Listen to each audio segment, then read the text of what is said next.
This is Lorena Mora-Mowry from Mujer Latina Today and Latina Today podcast.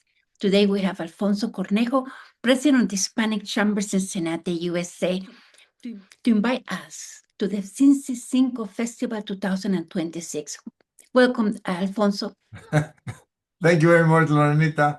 Well, let's talk about the festival, the Cincy Cinco Festival that was started in 2004. Yes. Can you please share with us how the idea to start organizing the festival since Cinco started in 2000? Before 2004, Lorena, there was one single festival in Cincinnati in a church, and it was a very small festival. I used to come when I came to Cincinnati in 1988. We used to that was the only place that we have to hear our music, to eat something different, and a friend of mine and I, Neil Comber, was also, I met him in Mexico, and he also was working for Procter and Gamble. He and I, we used to be, very faithful to that festival. But when this festival was growing and growing and growing, the space couldn't hold all the people that wanted to come to the festival. So that's why Neil Comer and myself decided to create the new festival in a different location, because the church was just not able to handle it. And that's how Cincy Cinco was founded. At the beginning, we were in Riverbend for a couple of years, and then we decided to move to downtown, because downtown is more easier for communication. You have buses, you have parking lot, etc. And it's a free, and in Riverbend they were charging us for parking, and so the result was much better. Thank you, Lorena. Yeah. This festival, Cincy Cinco Festival, is part of the Hispanic Chamber Cincinnati USA Foundation. Yes. How does the festival showcase aspects of the Latin culture, values, and traditions?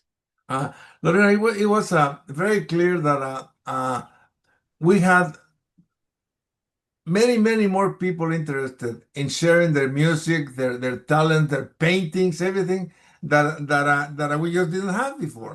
When we expand the festival, the location, the number of hours, for example, the festival was only an afternoon on Saturdays. Now we have it Saturday and Sunday, and on a bigger space. So we try to do it a very international festival. We have music for Colombia, Venezuela, dancers for Brazil. So it's just a more international festival, and we welcome everybody. So the idea is to celebrate our culture, because when you don't celebrate your culture, you feel like you are losing, who you are, and that's where we are. I think since we created this festival and this organization, by the way, the Cincinnati Foundation was created to support the festival. That's it, and that was our first program that we did, and it is interesting because since the creation of the foundation, we share that as long as we do the festival, we will always share the net profits from the festival after paying expenses with the community. Normally, we give around 32,000 every year. So far, we have given more than 650,000 to the community. And our community feels that we're supporting them, and we're supporting them, and they're supporting us. Because the more the festival grows, the more profits we can get, and the more our culture is important to preserve in Cincinnati. Alfonso, this festival is going to be on May 2nd and 3rd. So is the second, May 2nd is from 12? Saturday, May 2nd is Saturday, and we start at noontime and go all the way to 10 o'clock. The booths are open from noon to 6 p.m. And then from 6 p.m. to 10 p.m. we do the, more music, more dancing, etc. On Sunday, May 3rd, we have the event goes from noon again to 6 p.m. And we finish at 6 p.m. so people can, go home and relax a little bit. But we know it's the big marathon the same day, but that works to our advantage, because can you believe people come after running for so many hours, they still come and eat, and you know, Because and and they're learning the you know, our traditions and customs, and for example, some people come after church.